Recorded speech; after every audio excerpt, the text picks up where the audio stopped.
والصلاة والسلام على سيد الرسل وخاتم الأنبياء. أعوذ بالله من الشيطان الرجيم. بسم الله الرحمن الرحيم. فلما وضعتها قالت رب إني وضعتها أنثى والله أعلم بما وضعت وليس الذكر كالأنثى وإني سميتها مريم وإني أعيذها بك وذريتها من الشيطان الرجيم.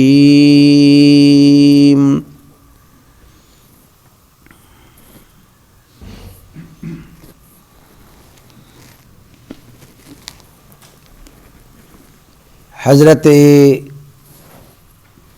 عمران کی بیوی حنہ نے اللہ تبارک و تعالی کی بارگاہ میں نظر مانی کہ اے میرے رب، آپ مجھے بیٹا عطا فرما دیں، میں اس بیٹے کو آپ کی عبادت کے لیے مسجد اقصی کی خدمت کے لیے وقف کر دوں گی۔ عمران کی بیوی نے نظر مان لی اور بارگاہ خداوندی میں دعا کی کہ میرے پروردگار مجھے بیٹا عطا فرما۔ لیکن بیٹا عطا ہو یا بیٹی عطا ہو، یہ اختیار تو مالک الملک نے صرف اور صرف اپنے پاس رکھا ہے۔ نہ کسی کو مرضی سے بیٹا مل سکتا ہے اور نہ ہی بیٹی مل سکتی ہے۔ یخلق ما یشاء، اللہ تعالیٰ جو چاہتے ہیں پیدا فرماتے ہیں۔ یہب لمن یشاء اناسا، جسے چاہیں بیٹیاں عطا فرما دیں، وَيَهَبُ لِمَن يَشَاءُ الذُّكُورَ، جسے چاہیں بیٹے عطا فرما دیں۔ ماں باپ چاہتے ہیں بہن بھائی برادری کنبہ قبیلہ کہ ماشاءاللہ بھائی تو 3-4 ہو گئے ہیں، اب اللہ تعالیٰ کوئی ان کو بہن عطا فرما دے۔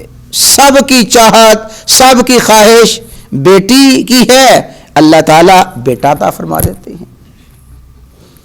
اور سب کہتے ہیں کہ ماشاءاللہ 5-6 بیٹیاں ہو گئی ہیں، اب اللہ ان بیٹیوں کو کوئی بہن دے دے، ہمیں کوئی بیٹا عطا فرما دے، ان کو اللہ تعالیٰ ان بیٹیوں کو کوئی بھائی دے دے، اور ہمیں اللہ تعالیٰ کوئی بیٹا عطا فرما دے۔ یہ بیٹیاں اکیلی ہیں، کوئی بھائی آ جائے۔ ماں باپ چاہتے ہیں، رشتہ دار چاہتے ہیں، کنبہ قبیلہ چاہتا ہے، لیکن خالق و مالک پھر بیٹا دے دیتا ہے، پھر بیٹی دے دیتا ہے۔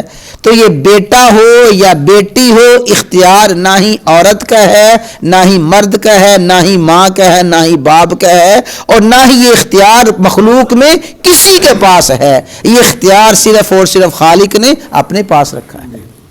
فلما وضعتها، جب اس عمران کی بیوی نے جنا پیدا ہوئی، ہا مونس، فلما وضعتها، جب اس نے لڑکی کو جن دیا، جب لڑکی پیدا ہوئی تو بے اختیار عمران کی بیوی کہنے لگی ربی، اے میرے پروردگار، انی وضعتها انثی، میرے ہاں تو بیٹی پیدا ہو گئی ہے، اور میں چاہتی تھی کہ بیٹا پیدا ہو تاکہ بیٹے کو میں تیرے نام پہ آزاد کر دوں، تو یا اللہ میرے ہاں بیٹی پیدا ہو گئی ہے۔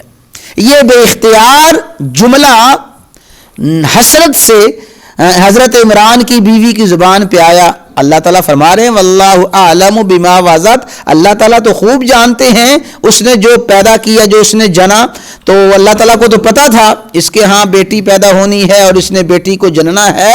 تو جب بیٹی پیدا ہوئی تو عمران کی بیوی حسرت سے کہنے لگیں وضعتها انثى، اور ولیس الذکر کالانثى، ولیس الذکر، اور نہیں ہے لڑکا کالانثى، لڑکی جیسا۔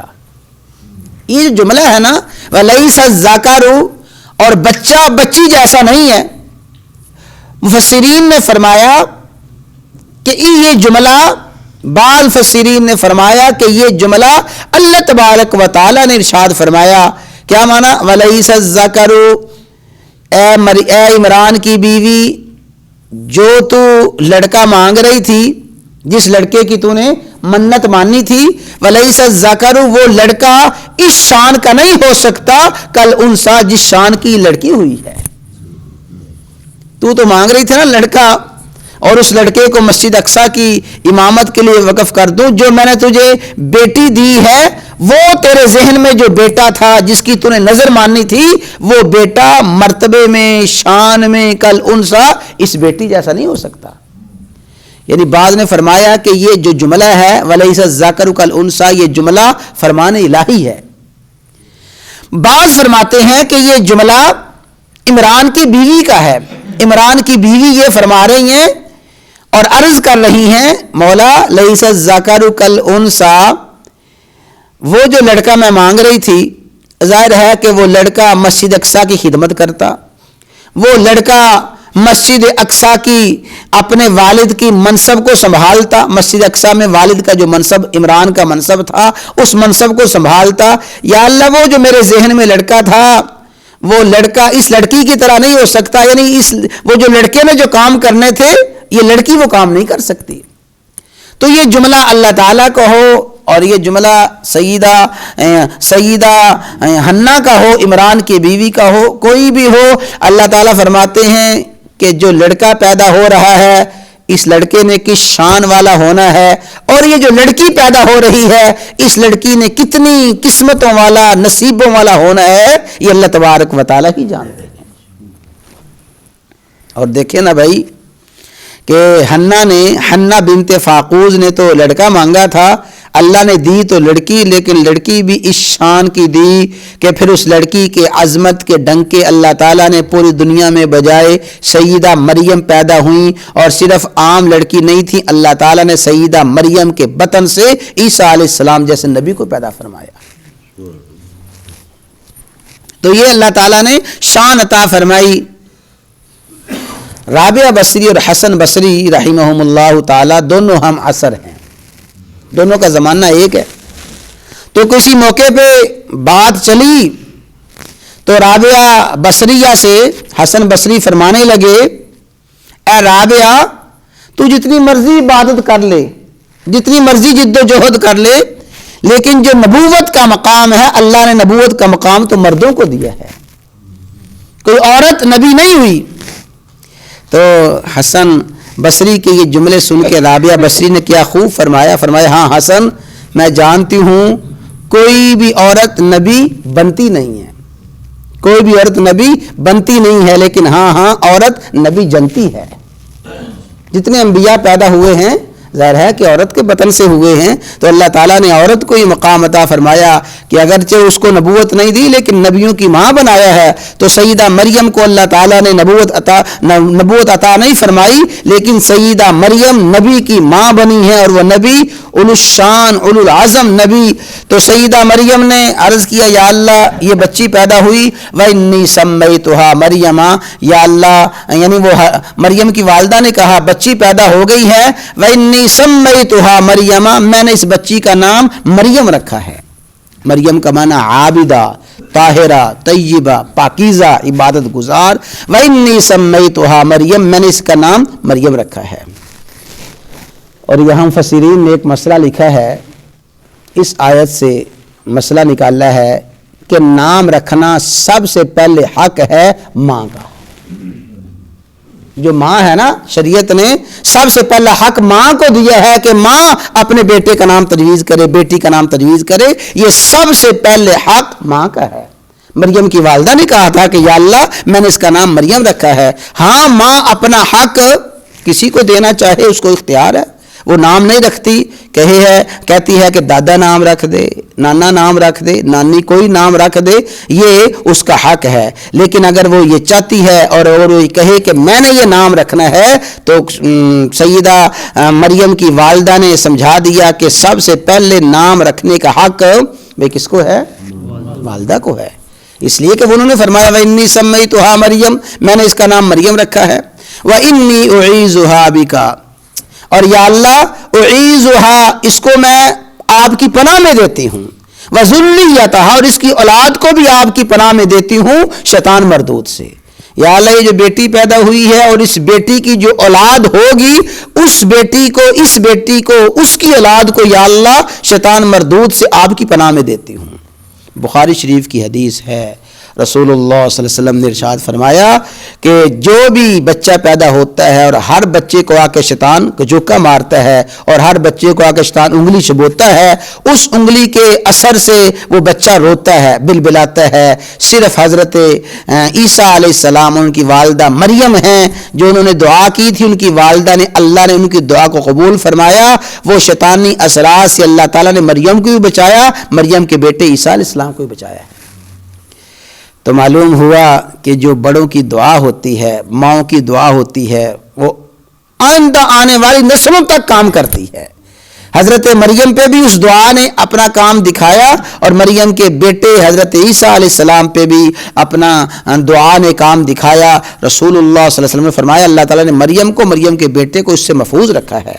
تو یہ ہے بھائی سیدہ مریم علیہ السلام کی پیدائش. سیدہ مریم پیدا ہوئی, حنا کے بطن سے پیدا ہوئی, سیدنا عمران کے صلب سے پیدا ہوئی, نطفہ سے پیدا ہوئی. اس طرح مریم کی پیدائش کو قرآن کریم نے بیان فرمایا ہے. ہمارا ایمان ہے کہ جس طرح قرآن نے مریم کی ولادت بیان فرمائی ہے, قرآن کا یہ بیان ہی حق اور سچ ہے. پھر سیدہ مریم جب بڑی ہوئی, مسجد اقصیٰ کے اس وقت خدمت کے لیے وقف کر دی گئیں. وہ آگے آتا ہے حضرت زکریا نے کفالت کی تھی, پھر حضرت زکریا کی پرورش میں رہیں. اور میں نے عرض کیا تھا کہ حضرت زکریا کا سیدہ مریم کے ساتھ ایک رشتہ بھی تھا. وہ کیا رشتہ تھا جی؟ خالو تھے. حضرت زکریا اور حضرت عمران دونوں کے ہاں بہنیں تھیں, تو حضرت عمران اور حضرت زکریا ہم زلف تھے, تو سیدہ مریم کے خالو تھے. سیدہ مریم نے ان کی پرورش کی, ان کو پالا پوسا. پھر جب جوان ہوئی اور بلوغت کو پہنچی, پھر اللہ تعالیٰ نے اپنی قدرت کاملہ سے ان کے بطن سے بغیر کسی مرد کے بیٹا پیدا فرمایا, سیدنا عیسیٰ علیہ الصلوۃ والسلام. ان کی ولادت کا مختصر ذکر انشاءاللہ کل عرض کیا جائے گا. اور سیدنا عیسیٰ علیہ السلام کے بارے میں اہل اسلام کا جو عقیدہ ہے, عیسائیت کا جو عقیدہ ہے, اس پہ تھوڑی سی روشنی ڈالی جائے گی. اللہ تعالیٰ سمجھنے کی توفیق عطا فرمائے.